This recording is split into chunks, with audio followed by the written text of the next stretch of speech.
Fala, rapaziada, tudo certo? Professor Eudes aqui falando. E hoje a gente vai ver algumas questões acerca das funções inorgânicas, que é a continuação da matéria de química e envolve aplicação de compostos iônicos e covalentes, tá certo? Primeira questão diz o seguinte: alguns compostos, quando solubilizados em água, geram uma solução aquosa que conduz eletricidade. Dois compostos abaixo. Primeiro, Na2SO4. Segundo, O2. Terceiro, C12H22O11. Quarto, KNO3. Quinto, CH3COH. E por último, NaCl. Quais formam solução aquosa que conduz eletricidade? Primeiro que essa história de conduzir eletricidade, solução aquosa que conduz eletricidade, ela tem um nome técnico, chamada de solução eletrolítica. Ou seja, ela vai permitir a passagem de corrente elétrica.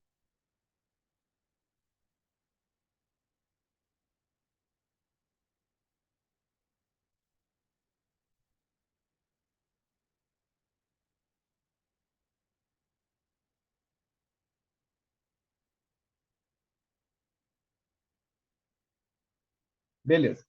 E aí o que acontece? Para permitir essa passagem de corrente elétrica, normalmente é necessária uma de duas condições.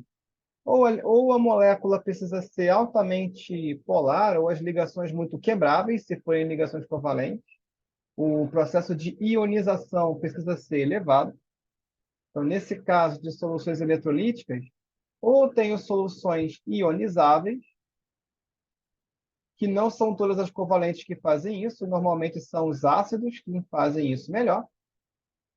Ou seja, de todas as ligações covalentes possíveis, só uma classe de compostos faz isso bem, que são os ácidos. Além disso, também temos os compostos iônicos.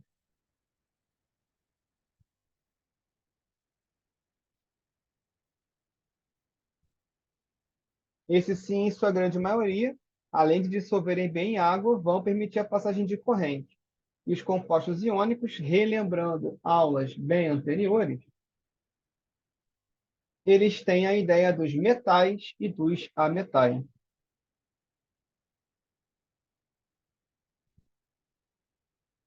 Em sua composição. E aí vem a pergunta: como procurar, como saber onde tem metais? Na tabela periódica do grupo 1 ao grupo 12. Onde estão os ametais? Do grupo 14, aliás, do grupo 12 não, até o grupo 13, e os ametais do grupo 14 até o grupo 17 da tabela periódica, certo? Bom, isto posto, para saber se uma solução é eletrolítica ou não, é necessário que se saiba pelo menos quem vai formar compostos iônicos. Primeiro vamos eliminar quem não vai acontecer, o oxigênio. O oxigênio, o gás oxigênio, ele é apolar e normalmente para a molécula ser ionizável, um dos critérios é que a molécula tenha polaridade. Uma molécula 100% apolar não vai ser uma molécula, não vai ter. Primeiro, que a solubilidade em água vai ser muito baixa. Segundo, que já não se dissolvendo bem em água, ela não vai ser polar e não vai se ionizar. E nem todas as polares se ionizam. Então, a ionização é um processo bem raro, tecnicamente falando. Então, essa segunda não pode ter na resposta. Na verdade, já não teria, né? Mas já elimina a opção C, que todos eles seriam compostos ionizáveis, eletrolíticos. Não. A terceira também não vai entrar nesse aspecto. Aqui, no caso, é uma molécula de açúcar mais complexo, se não me engano, sacarose. Só que a sacarose ela é bem polar. Tem vários grupos OH em sua composição. É uma molécula orgânica que com vários grupos OH, ela aumenta a polaridade dela. É uma molécula bastante polar. Qual que é o problema? Nenhum desses OHs soltam hidrogênio. Nenhum desses OHs soltam um processo de ionização. Porque os ácidos, em geral, têm mais de uma definição de ácido base. A principal, mais utilizada, é a definição de Arrhenius, onde você coloca um ácido frente à água e dentro da água ele vai liberar o íon H3O+, e um ânion qualquer. No caso, estou chamando aqui de X mesmo. Esse H3O+, é o íon hidrônio ou hidroxônio,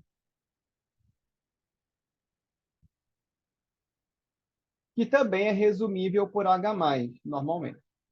O ponto é, nenhum desses OH, nenhum desses hidrogênios vai sair para virar o H3O+. Então, no caso do açúcar, apesar da polaridade, ele não é capaz de liberar hidrogênio positivo.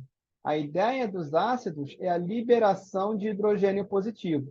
E para permitir a passagem de corrente elétrica, é necessário que se tenha um íon positivo e um íon negativo.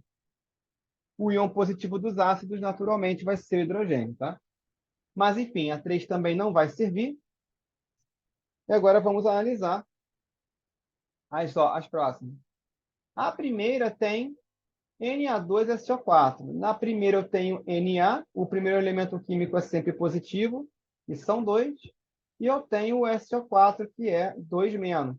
Então, eu tenho a água separando entre íon positivo e íon negativo. Então, aqui eu tenho uma solução eletrolítica. Então, a primeira responde ao problema. A quarta, KNO3. Se é um composto iônico, tem metal e ametal. Metal é o potássio e os ametais são os restantes. Composto iônico em água, a água vai separar o primeiro como positivo e todo o restante como um bloco negativo. Então, eu tenho íons soltos em solução? Tenho. Outra solução eletrolítica. Terceira, aliás, vou deixar a quinta por final, já falo dela. Última, NaCl, mesma coisa. Se o NaCl for dissolvido em água, ele vai gerar o íon Na+, e Cl-. Também é uma solução eletrolítica. Ou seja, se passar eletricidade, misturou NaCl na água, vai passar eletricidade dentro daquele líquido, vai passar eletricidade ali. Então, muito, muito, mas muito cuidado nesse momento. Caso contrário, vai tomar choque, vai sofrer eletrocução. Pois bem, vamos ao próximo. E o último, que é a quinta, CH3COOH. No caso do CH3COOH, é mais para quem já tem um estudo mais avançado de química, no caso de química orgânica. Porque esse aqui, dentro da química orgânica, ele é um ácido carboxílico. No caso aqui, eu tenho ácido acético, que é parte da solução conhecida como vinagre. Então, o ácido acético ele é misturado com água para formar o vinagre que a gente consome no mercado. Nos mercados, no caso. Quando a gente coloca ele dentro d'água, ele libera hidrogênio positivo e todo o restante da molécula é negativo. Então, aqui eu estou gerando íons. Se eu estou gerando íons, é uma solução eletrolítica também.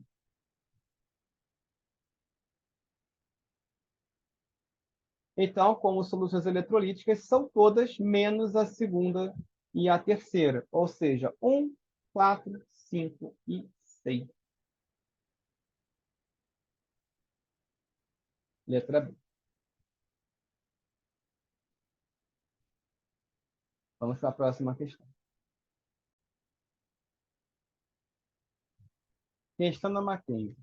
Temos aqui um processo onde temos H3PO4 mais 3H2O, gerando H3O mais PO4 3-. E vamos classificar como vai ser o tipo de reação presente. Primeiro que dissociação iônica não vai ter.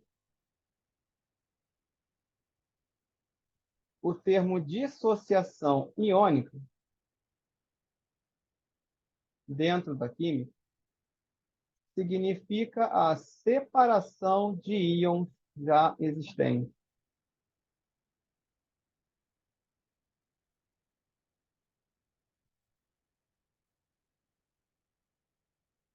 Ou seja, a dissociação iônica só vai existir quando a substância original for iônica.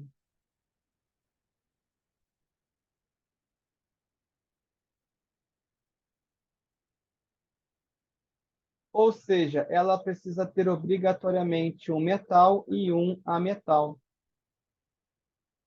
Desta forma, se a dissociação iônica é desse jeito, o H3PO4 não vai ser considerado, porque eu tenho H3PO4. Hidrogênio, ele não é metal, ele é considerado um ametal. Fósforo é outro ametal. E oxigênio é mais um ametal. Então, no caso H3PO4, podemos dizer que ele é todo covalente, ele é molecular. Ou seja, e ainda tem um agravante, né? Um ácido. Né? Lembrando aqui em relação aos ácidos, que sempre começam suas fórmulas com hidrogênio. Sempre. Isso quer dizer que dissociação iônica não serve para os ácidos? Não. Serve para outras funções químicas, que são as bases, os sais e os óxidos, que serão comentados de acordo com as questões correspondentes. Não estão presentes aqui, então vamos guardar para o momento certo. Então, letra B, que tem o diácido como reagente. Aqui temos uma classificação dos ácidos, e no caso está errado já, porque a classificação que está sendo feita aqui é de acordo com a quantidade de hidrogênio. Monoácido libera um hidrogênio. Diácido, que é o que a letra B está falando, libera 2 hidrogênios.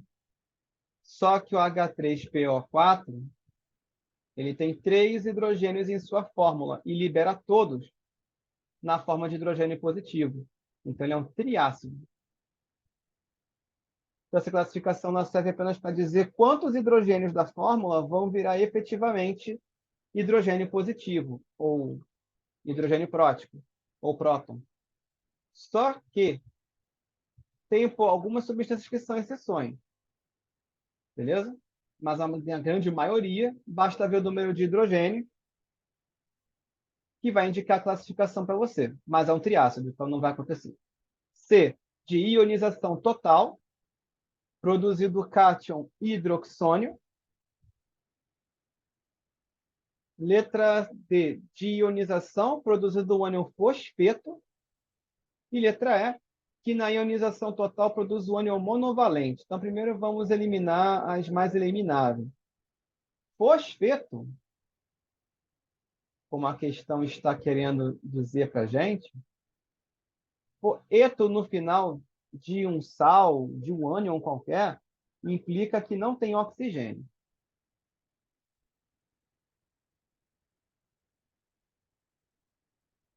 Só que nós temos que ânion?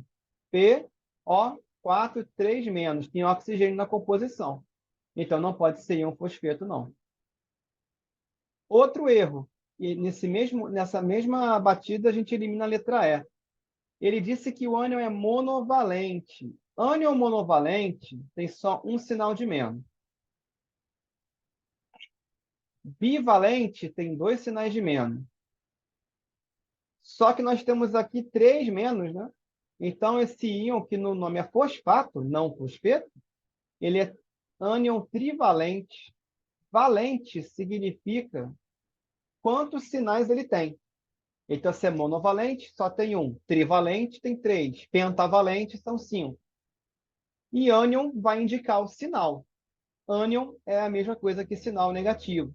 Então, quando falamos ânion trivalente, é a mesma coisa que falar 3 sinais negativos, e não um, como a letra E está falando. Então, nós temos a letra C. Temos uma ionização total, formando o cátion hidroxônio. Na ionização total, a gente vê todos os hidrogênios convertidos em H+. No caso, nós temos 3 hidrogênios disponíveis e 3 grupos hidrônios. Então, todos foram, nessa equação, todos foram retirados. Se não tivéssemos todos eliminados, teríamos uma ionização parcial. Mas aqui vai ser a letra C, a nossa resposta. Vamos à próxima questão. Nessa terceira questão, já começamos a falar das funções inorgânicas um pouco mais aprofundadamente. Aqui entramos na questão de identificação das funções, ou seja, o começo de cada função. Primeiro que os ácidos já temos uma associação a ser feita, porque já foi falado sobre os ácidos nas questões, na segunda questão em particular. No primeiro campo, nós temos os ácidos. Ácidos, em geral, eles começam suas fórmulas com hidrogênio.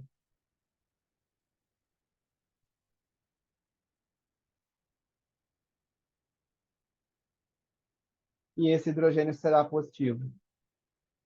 As bases, para a questão de identificação, elas terminam suas fórmulas com OH-, ou seja, elas têm que terminar em OH. E isso vai acontecer já na terceira. Todas as bases terminam suas fórmulas em OH. Ó. Aqui, aqui e aqui. Então, na terceira coluna da esquerda, temos as bases. Os sais, eles têm cátion diferente de hidrogênio positivo, porque se o cátion for o hidrogênio positivo, teremos um ácido, como na coluna 1 da esquerda. E o ânion diferente de OH-. Caso contrário, teremos uma base, como acontece na terceira informação na coluna da esquerda. Então, os sais vão ser falados após os óxidos. Óxido precisa ter um composto binário. Binário significa 2 letras maiúsculas ou 2 elementos químicos envolvidos. Além de ser um composto binário e terminar em oxigênio em sua fórmula.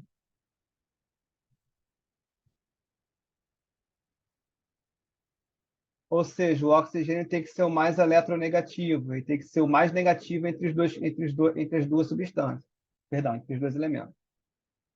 Lembrando que o oxigênio só é menos eletronegativo que o flúor. Tem uma pegadinha sobre isso. Então, não existe óxido com flúor? Não. O flúor é esse elemento aqui.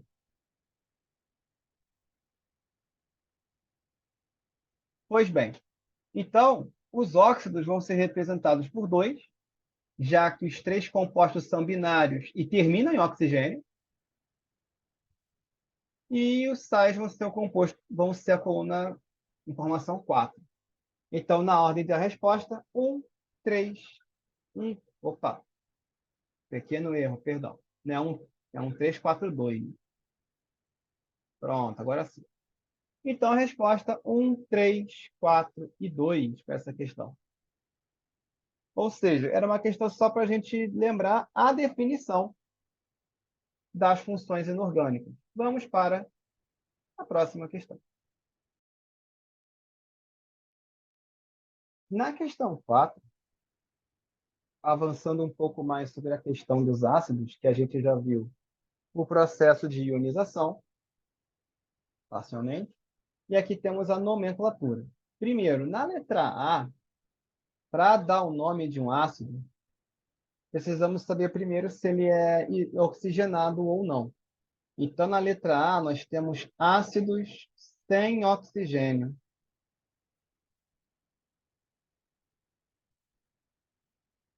Que recebe a classificação de hidrácido. Para responder esse tipo de nome, a gente sempre utiliza a palavra ácido em química, porque essa palavra é obrigatória para indicar que tem hidrogênio. Então, quando a gente escreve a palavra ácido, indica o quê? Que tem hidrogênio positivo. Temos hidrogênio na composição, certo?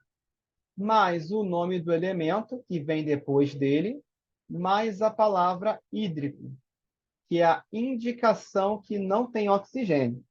Então, por exemplo, quando falamos HCl, ácido, mais cloro, mais hídrico. Aí o original vai embora, ácido clorídrico. No caso do HBr, nós temos ácido, Br é bromo, na tabela periódica, bromo com hídrico, bromídrico. Desse jeito, tranquilo, sem estresse. O estresse um pouco maior é quando o ácido ele é oxigenado, porque ele vai exigir cálculo para dar o nome. Sim, não é engano da minha parte. Tem cálculo para dar nome de substância aqui.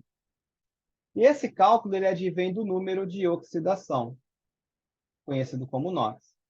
E de maneira muito simplificada é a carga assumida de um elemento químico em certas substâncias específicas. E no caso do hidrogênio, se precisarmos dele para fazer cálculo, teremos como carga sinal mais 1. Se precisarmos do oxigênio, menos 2. E o elemento do meio, desconhecido, será chamado de X. E, de acordo com os resultados, a gente vai classificando. As letras B e C serão feitas ao mesmo tempo com isso. No caso, eu tenho quem? HNO3. Hidrogênio é mais 1 e só tem 1. Nitrogênio não sei, vale X e só tem 1. Oxigênio vale menos 2 e são 3. Então, teremos mais 1 mais X menos 6 igual a 0. Sempre igual a 0? Sempre igual a 0. Que número que vai zerar essa equação? 6 com menos 6 com mais 1 são menos 5. Para zerar menos 5, x só pode ser mais 5. Se o x for mais 5 ou mais 6, o final é ICO, para ácidos oxigenados. Ou seja, ácido, nitrogênio a gente usa nitro, nitro com ICO, ácido nítrico. Agora, para o HNO2, só tem um hidrogênio, 1 vezes 1 é mais 1. Só tem um nitrogênio, então é X. E oxigênio é menos 2 vezes 2, menos 4. Então, eu vou ter mais 1 mais X menos 4 igual a 0. Então, teremos X menos 3 igual a 0. Que número que anula menos 3? Mais 3. Lembrando, mais 5 ou mais 6, final ICO. Mais 3 ou mais 4, final será oso.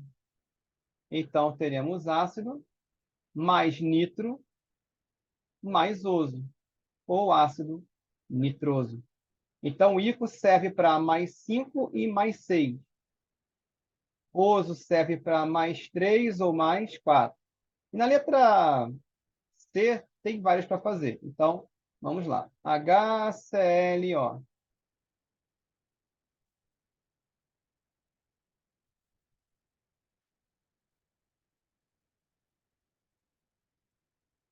Hidrogênio, mais um cada um, só tem um. Cloro,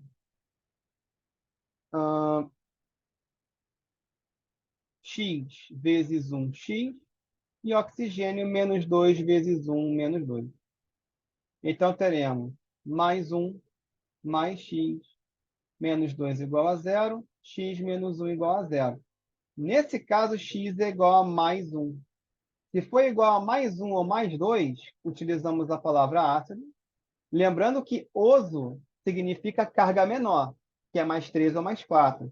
Mais 1 ou mais 2, a gente utiliza hipo, que é menor ainda, mais o nome do elemento, que é cloro, mais oso. Esse é o ácido hipocloroso. Vou precisar aumentar o espaço aqui para poder escrever um pouco mais. Então, vamos ampliar aqui o espaço. O próximo que a gente vai comentar é o HClO2. Então, HClO2.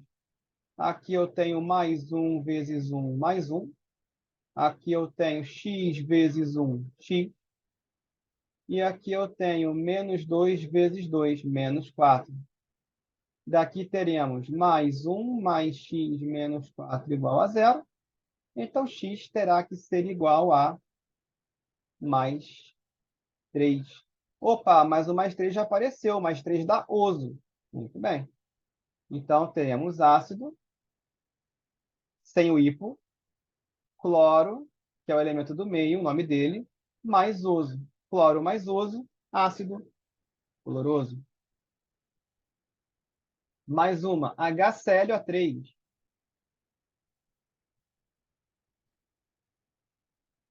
Hidrogênio, só tem um. 1 vezes 1 é 1. Cloro, 1 vezes x é x. Oxigênio é menos 2 cada um vezes 3, menos 6. Essa equação vai dar quanto? Mais 1 mais x menos 6 igual a zero. Então, x tem que ser igual a mais 6 menos 1 mais 5. Mais 5 já foi falado, né? Já. Lembrando, mais 5 ou mais 6, final hipo. Mais 3 ou mais 4, final oso. E para colocar hipo e oso, pode ser mais 1 ou mais 2. Tem exceção dessa regra? Tem.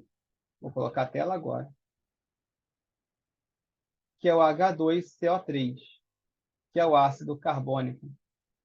Deveria ser ácido carbonoso, mas pela questão dele ser o único representante do carbono nos ácidos, quando um ácido oxigenado só tem um representante, ele é usado como hipo automaticamente. Lembrando que os ácidos oxigenados, eles têm também uma classificação. São os oxiácidos. Pois bem, e para fechar a nomenclatura e também a nossa aula de hoje, o HClO4.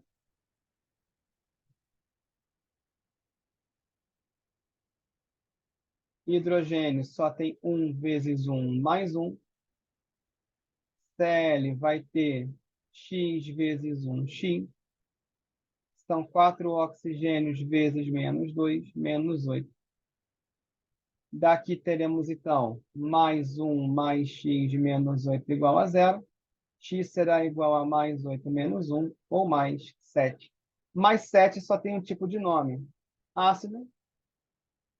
Vai terminar em hipo, mas vai ter per antes, que significa maior de todos. Ácido perclórico. Então, recomendo estudar artigos sobre as funções inorgânicas. E vai ser praticamente esse o final da aula, mas ainda faltou um detalhe que eu preciso comentar com vocês, que é a ionização dos ácidos. Sobre a ionização, é apenas a passagem, a retirada do hidrogênio positivo pela água. Então, se eu só tiver um hidrogênio, 1H+, dois hidrogênios, 2H+, 3 hidrogênios, 3H+, e assim por diante. Mas repara no ânion.